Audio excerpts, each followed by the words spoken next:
आप देख रहे हैं भारत का लोकतंत्र।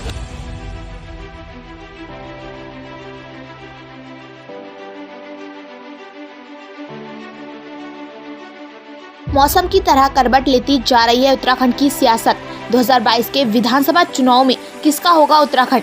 इस बार उत्तराखंड में 2022 का चुनावी मौसम अलग ही मिजाज में लग रहा है।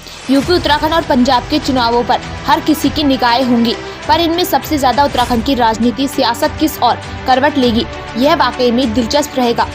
उत्तराखंड की पहाड़ी वादियों में मौसम जितनी बार बदलता है, उससे ज्यादा बार यहाँ की राजनीतिक सियासत करवट लेती है, क्योंकि 21 सालों में उत्तराखंड की आवाम ने आधे दर्जन से ज्यादा बार सूबे के अपने मुख्य बदलते देखे हैं। पर इस बार 2022 के विधानसभा चुनाव में उत्तराखंड की खूबसूरती की तरह उत्तराखंड की पहाड़ी ठंडी वादियों में राजनीतिक में अब क्या नया मोड़ आने वाला है, यह सब 2022 का विधानसभा चुनाव ही तय कर पाएगा। उत्तराखंड में होने वाले 2022 विधानसभा चुनाव को लेकर जहां एक और भाजपा ने कमर कस ली है, तो वहीं कांग्रेस ने भी अब चुनावी रणनीति बनाने के लिए दौड़ धूप तेज कर दी है। उत्तराखंड में विजय सम्मान रैली से क्या बदलेगा उत्तराखंड का चुनावी मौसम? 16 दिसंबर को देहरादून में आयोजित होने वाली कांग्रेस के युवा राहुल गांधी की विशाल रैली की तैयारियों को लेकर सभी कांग्रेसी एकजुट होकर कर रहे हैं मेहनत।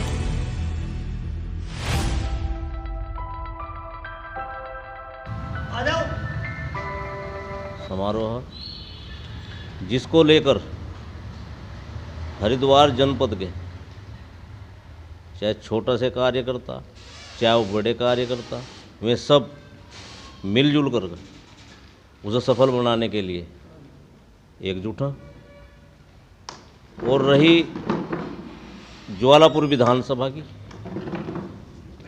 मेरा यहाँ से 30 तो बड़ी गाड़ियाँ, 20 टेम्पो ट्रेवल्स, यहाँ से बहादुराबाद से देहरादून के लिए 9 साढ़े 9 बजे प्रस्थान करेंगे। नेताजी, जैसे माना जा रहा है कि 2022 का विधानसभा चुनावी दौर शुरू हो चुका है, हर पार्टी राजनीतिक अखाड़ों में उतर चुकी है। राजनीतिक अखाड़ों की बात अगर जहाँ तक करी जाए तो देखा जा रहा है कि इस बार भाजपा का क्या माहौल बदल रहा है, और वहीं पर लेकर अगर कांग्रेस की बात कर ले तो कांग्रेस पार्टी भी इस बार क्या माहौल बदलने जा रही है उत्तराखंड में, क्योंकि माननीय राहुल गांधी जी का भी दौरा है इस बार, और 16 दिसंबर को आने वाले हैं देहरादून में एक वहाँ विशाल रैली का आयोजन किया जा रहा है कार्यक्रम का। उससे क्या माहौल बदलेगा और चुनावी मौसम किस तरफ करवट लेगा, और अब की बार क्या लग सकता है? परिवर्तन यात्रा में आपने देखा गया था कि परिवर्तन यात्रा में आपने एक अच्छी भूमिका निभाई है।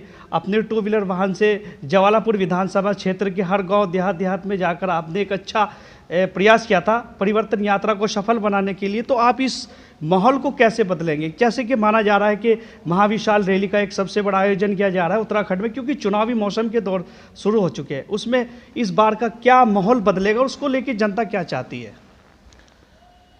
भाजपा की सरकार से किसान से लेकर गरीब, मजदूर, व्यापारी जितने भी सब दुखी हैं। अब लोगों ने ठान लिया है कहने के 2022 का जो चुनाव होगा वो कांग्रेस का ऐतिहासिक चुनाव, लेकिन उसमें वो डबल इंजन की सरकार फेल हुई है। वो देश में क्या हो तो प्रदेश में भी रोजगार नहीं दे पाई, और सबसे बड़ा मुद्दा इस उत्तराखंड के अंदर पलायन का मुद्दा है। जो हमारे बेरोजगार बच्चे हैं रोजगार की तलाश में, चूँकि उनके पास रोजगार नहीं, उनके पास में कोई ऐसी कमाई का संसाधन नहीं जो अपने परिवार की परवरिश कर सकें, और वो वहाँ से पलायन करने का काम कर रहे हैं। और इसके साथ साथ जो महंगाई मान के बिंदु हैं, स्वास्थ्य की बात है, तो ये तमाम ऐसे बिंदु हैं जो आज भारतीय जनता पार्टी हर बिंदु पर फेल है।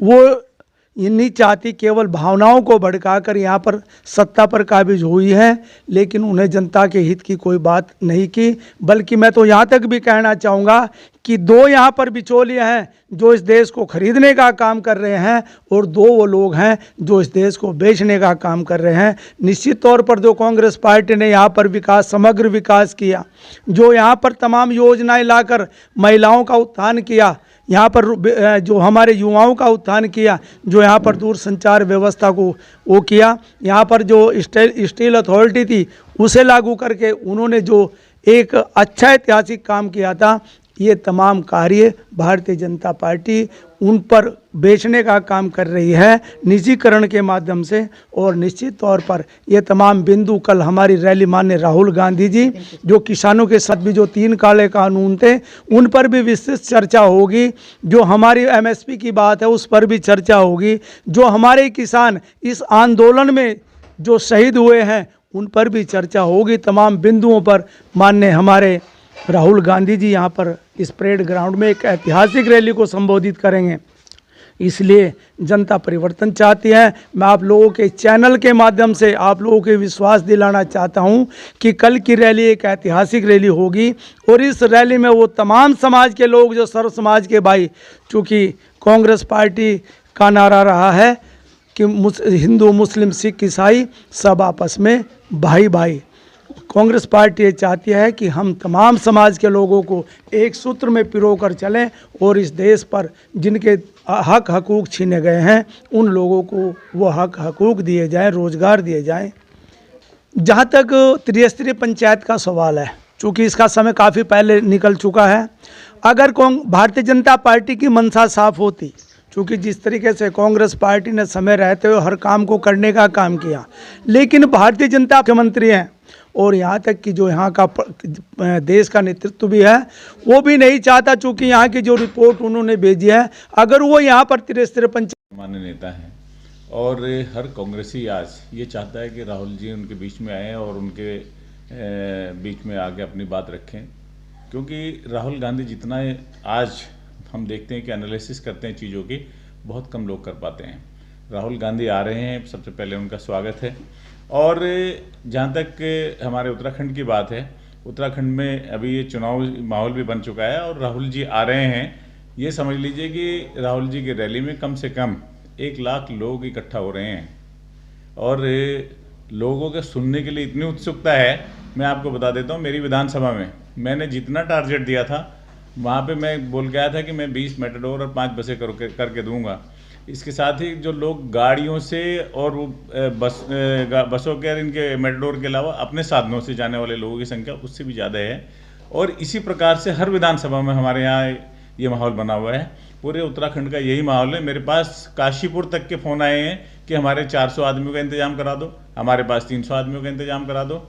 और हम लोग जो भी यथासंभव हो पा रहा है उनके लिए सब इंतजाम भी करने की कोशिश यहाँ पर करवा रहे हैं लोगों से। परंतु आपको इतना बता दूं, जितना हमें आइडिया है उससे हमारे अनुमान से ज़्यादा यहाँ पे लोग राहुल जी को सुनने के लिए आएंगे। और इस बार की राहुल जी की रैली जो है ऐतिहासिक होने जा रही है। पता है कि किस प्रकार का देश के अंदर माहौल बना हुआ है, किस प्रकार से किसान तड़प रहा है, किस प्रकार से दलित परेशान है, किस प्रकार से मजदूर परेशान है, युवाओं को रोजगार नहीं मिला। इतने झूठे वादे सरकार ने लोगों के बीच में कर लिए। हर इंसान इन लोगों से परेशान है। 2-2 करोड़ रोजगार के वादे इन लोगों ने किए, 15-15 लाख रुपए देने के इन लोगों ने वादे किए, महंगाई कम करने की इन्होंने वादे किए। इन्होंने कहा कि पेट्रोल डीजल के दाम कम हम कर देंगे। रामदेव तक जो है उस समय बड़ा जोर जोर से बोला करते थे कि 35 रुपये लीटर पेट्रोल मिलना चाहिए।